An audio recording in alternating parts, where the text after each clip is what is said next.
A autoridade da Igreja, dada por Deus, a faz coautora das Escrituras. Por isso, sua revisão dos 10 mandamentos de Moisés é perfeita, tal como foi perfeita a revisão que Cristo fez perante os fariseus, e estes o acusaram de adulterar o Velho Testamento.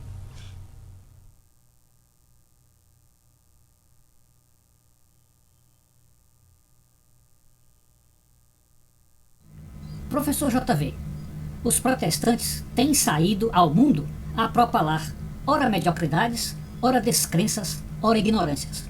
E uma delas, no sentido das três coisas, diz respeito à negação da autoridade da Igreja, como se esta não tivesse sido ordenada por Deus para ser a intérprete final das Escrituras. Veja que Lucas diz que a Bíblia precisa de fato de um intérprete oficial, e Paulo diz que a Igreja é que é a coluna e baluarte da verdade e não a Bíblia em si. Assim, no quesito dos 10 mandamentos, os evangélicos dizem que a Igreja inventou outros mandamentos, ou interpretou os originais de um modo desastroso e sem autoridade alguma. O que o senhor diz disto? De fato, querido, a Igreja Protestante, ela jamais irá entender essas questões, vamos dizer assim, particulares da Igreja Católica. Jamais vai entender. Porque é como você pedir a uma criança para entender todas as atividades, sejam elas domésticas ou profissionais, dos adultos. A criança não é capaz de visualizar, com a sua mente ainda imatura, aquele conjunto de coisas e até de segredos que os adultos têm pelo menos os adultos moralmente decentes, né, guardam certos segredos das crianças que não podem participar de todas as conversas de adultos. Então assim acontece da Igreja Protestante para a Católica. Eles não conseguem entender a complexidade, a profundidade da doutrina católica e das coisas que de fato a Igreja passou a dominar desde que Jesus fundou a Igreja sob São Pedro. Eles serão incapazes de entender isso. E uma das coisas que está bem no centro desse desentendimento ou dessa incompreensão dos protestantes é essa questão dos 10 mandamentos, como você mostrou aí. Então, nos 10 mandamentos originais, que está lá no Velho Testamento, os 10 mandamentos são descritos dessa forma. O primeiro, não terás outros deuses diante de mim. O segundo, não farás imagem de esculturas. O terceiro, não tomarás o nome de Deus em vão. O quarto, lembra-te do sábado para o santificar. O quinto, honra teu pai e tua mãe. O sexto, não matarás. O sétimo, não adulterarás. O 8, não faltarás. O 9, não dirás falso testemunho. E o 10, não cobiçarás.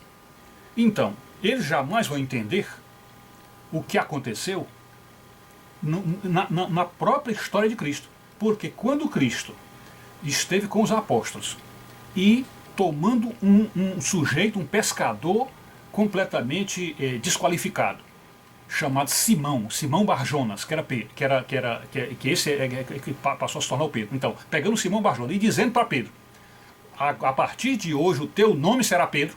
Então, diante dessa declaração dele, que pegou um sujeito chamado Simão Barjonas e disse, a partir de hoje o teu nome será Pedro, e diante de Pedro disse, e sobre esta pedra, apontando para Pedro, e sobre esta pedra eu edificarei a minha igreja, e as portas do inferno não prevalecerão contra ela.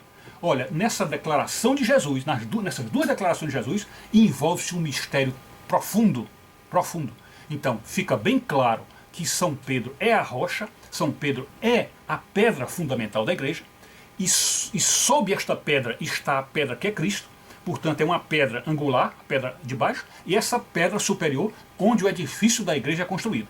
E ao dizer que as portas do inferno não prevalecerão contra ela, ele joga em cima dessa sentença todos os mistérios possíveis e mais ainda, mostra que ela transcende a visão que nós temos do que aparece na humanidade, como os templos, porque muito protestante diz que ele não fundou templo, e de fato é muito além de templo, porque um organismo espiritual que foi criado por Deus para vencer as hostes espirituais da maldade, está combatendo tanto no plano físico como no plano espiritual, então as coisas são muito mais profundas e complexas do que você pode imaginar.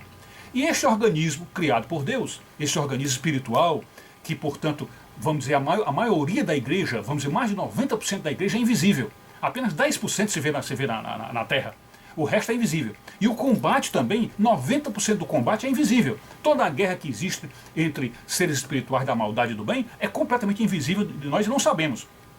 E até porque o combate ainda não passou para o plano físico e praticamente nós não vemos isso, pelo menos nesses tempos modernos não vemos isso.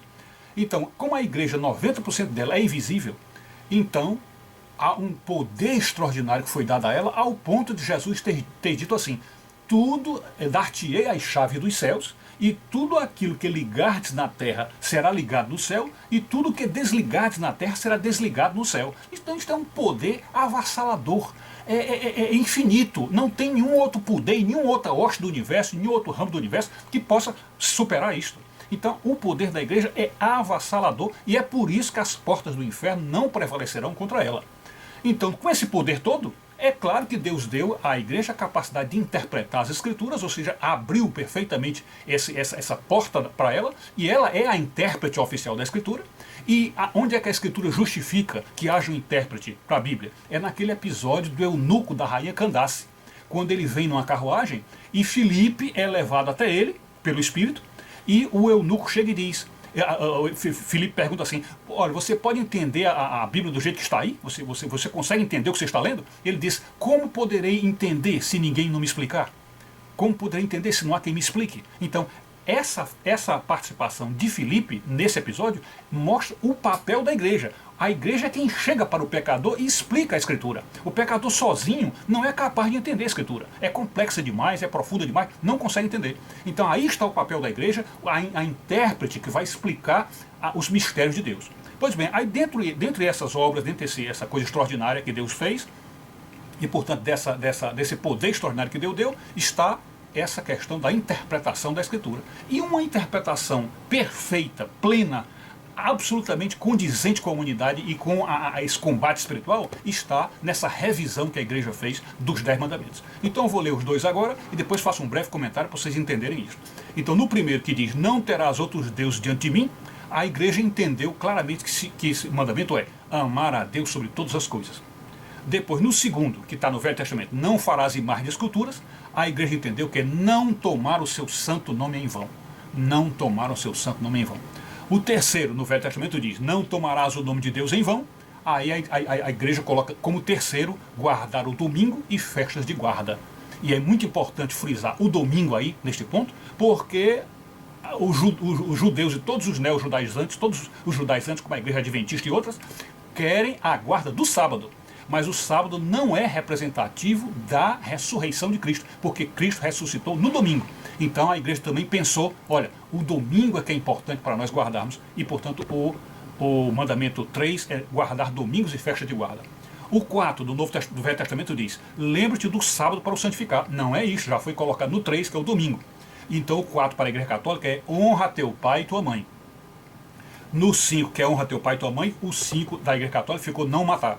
Não matar, que é o 6, não matarás do Velho Testamento. No 6 católico ficou não pecar contra a castidade. Por que não pecar contra a castidade é muito mais profundo, pleno e perfeito do que não adulterarás? Porque adulterará, geralmente essa ideia do adultério está relacionada à infidelidade conjugal. É aquele pecado que é feito da fuga que o marido faz da mulher, do abandono da mulher e de ir arrumar uma transa fora do casamento. Isto aí é que é o não adulterarás. Agora, o não pecar contra a castidade é muito mais abrangente, porque significa dizer que qualquer coisa que você faça que diminua a sua castidade ou possa colocar um pouco de impureza na sua vida sexual, qualquer coisa nesse sentido, é pecado. Então, o não pecar contra a castidade, a igreja ampliou a visão disso, muito maior. E combina com a Escritura Sagrada, porque vocês devem se lembrar, a Escritura Sagrada é tão intolerante ao pecado, sobretudo esses pecados de ordem sexual, que tem uma passagem lá no livro de Judas, onde São Judas diz: afastai-vos até da roupa contaminada pela carne. Afastai-vos até da roupa contaminada pela carne. E em São Paulo nós vemos ele dizer: fugir da aparência da maldade. Da aparência, quer dizer, até coisas que parecem o mal, mas que não sejam, deve-se fugir disso. Então, quando a igreja diz não pecar contra a castidade, a igreja realmente acertou na mosca e fez uma abrangência muito maior. Até a semelhança a essa coisa de Cristo, de como Cristo via isso, porque Cristo também ampliou o sentido do Velho Testamento, e por isso a igreja tem o direito de ampliar, porque o próprio Cristo ampliou. Então, Jesus, ouvindo os fariseus falarem, não, mas lá no passado, no Velho Testamento, dizia que nós não podemos, a palavra foi essa, não adulterarás, não, foi isso que nós ouvimos, não adulterarás. Aí Jesus disse, na verdade eu vos digo, aquele que olhar para uma mulher com intenção impura no seu coração, já adulterou com ela. Então veja que Jesus ampliou, aprofundou, fez com que o pecado ficasse muito mais amplo, porque sai do plano físico e vai para o espiritual, muito mais amplo. E foi isso que a igreja fez aí, nesse mandamento sexto, ou não pecar contra a castidade. Depois vem o sétimo lá, que é não adulterarás no Velho Testamento, na igreja ficou não roubar, no sétimo mandamento. No 8 lá, que é não furtarás, veja que furtarás é muito menor do que não roubar, roubar é muito mais profundo do que o furtarás. A igreja então no sétimo colocou não roubarás, ou não roubar. O 8 de lá, que é não furtarás, o 8 da igreja ficou não levantar falso testemunho. E esse então não levantar falso testemunho é o 9 do Velho Testamento. E o 9 da igreja é não desejar a mulher do próximo. Então veja que aí já tem um desdobramento daquele não pecar contra a castidade, porque desejar a mulher do próximo é pecar contra a castidade. Então isso mostra que a abrangência do pecado sexual da carne é muito maior. E também essa questão do não desejar a mulher do próximo nos faz olhar para um problema agora que está ocorrendo nesses últimos dias, que é muita gente na igreja defendendo a ideia de que o que seria pecado é apenas a prática e não o sentimento, e não o que está dentro. Então isso aí não condiz com esse 9º mandamento, que diz não desejar a mulher do próximo, portanto é uma coisa interior, como também não condiz com aquilo que Cristo disse, aquele que olhar com intenção impura no coração, já adulterou com ela. Então, mostra que para a Bíblia, para o Senhor Jesus e para a Igreja de Cristo, nos originais que foram propostos desde o começo dos tempos, o pecado é muito maior do que a prática, do que o ato sexual em si, é muito maior.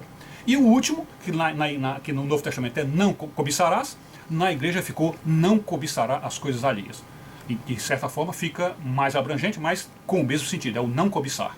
Então, pessoal, aí com isso fica claro para nós este poder da igreja e a precisão do texto. E até com isso, olhando assim para os 10 mandamentos da igreja, como ela colocou, da revisão que a igreja fez dos 10 mandamentos do Velho Testamento, nos fica esta preocupação e essa dúvida, ou talvez esse questionamento agora. Será que a igreja está assumindo uma postura correta quando diz que a prática é que é o pecado, mas o desejo ou o sentimento não é? Será que a igreja está correta ao dizer isso? Devemos nos lembrar que nas missas, nas santas missas, sempre começamos apontando aqueles 4 caminhos do pecado, que é quando dizemos aquela frase inicial, confessemos os nossos pecados, confesso a Deus Todo-Poderoso e a vós, irmãos, que pequei muitas vezes por pensamentos e palavras, atos e omissões.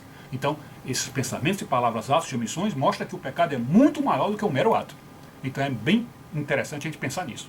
Muito obrigado.